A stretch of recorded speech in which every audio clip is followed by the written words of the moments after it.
انلاین سټډي خو مې جلا پرېږدمه.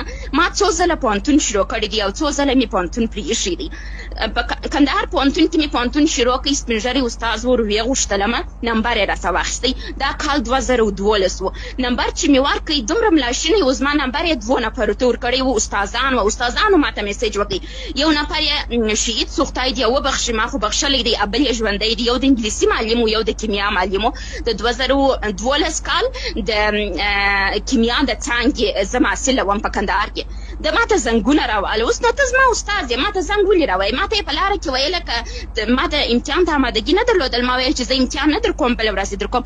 ماته یې ویله چې نه زه تا د پوره نمرې در کوم. ما پوره نمرې دې مور ته ورکړه. زما سره زده څو اخر یې دومره سخت امتحان زما څه واخیستی چې حد یې نه درلودی. دا زما مشکل و، ما پوهنتون پرېښوی. بیا مې په ملالۍ پوهنتون کې شروع کړی. ملالۍ پوهنتون کې په کندهار کې شخصي پوهنتون ما شروع کړی. هغه زموږ ډېر ښه انوایرمنټ و، هغه بیا ما د ناجوړۍ څخه پرېښوی. رالم په کابل کې مې شروع کړی. باور وکړه ما چې به انجونو و سټایل ته وکتل، ځان به داسې راته ایسېدی چې زه په پوهنتون کې زه سپین سرې یم. در حال چې ما چې په پوښتنه ځینې وکړل ته د څو کالو یې، ته د څو کالو یې، د هغو سینونه به تر ما یاندې لوړ وه. یعنې په کوم سټایل کې چې دوی راتللې، څومره میکاپ یې کوي. زه ودو ته ځم میکاپ نه سم کولی. دوی حیرانه وم چې پوهنتون ته راتللې دا رقم یې کول، چې دا فیشن یې عیناً د ناویانو رقم و. د دې څخه چې راتېر سو د دولتي پوهنتونو څخه زه په جریاناتو خبره یم.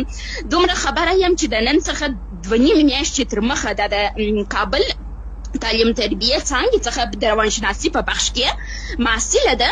دا محصله په لیلیه کې هم اوسېږي او همچنان دا صنفو ته حاضرېږي. نه په صنف کې حاضره نه وي. استادان پوره نمرې هم ورکوي او د دې تر څنګ نجلۍ حامله ده، برداره ده. دا چی برداره سول؟ د کومې خوا برداره سول؟ ولې یو نجلۍ برداره سي؟ دا یو حقیقت دی، باید پټ نه سي. وزیر صاحب یې پر تلویزیون پټوي، افراد یې ما ته دا وزیر صاحب نه دي ویلي، لیکن زه په دې دننه حال یې خبره یم. دا رقم ډېر ورته کیسونه سوي چې په لیلیو کې خودکشي سوې ده. د نجلۍ د خودکشي علت څه ده؟ یا بېانصافي ورسره سوي، حالات یې خرابېږي، د ډپریشن اټیک سره مخ کېږي، او کوم حالات چې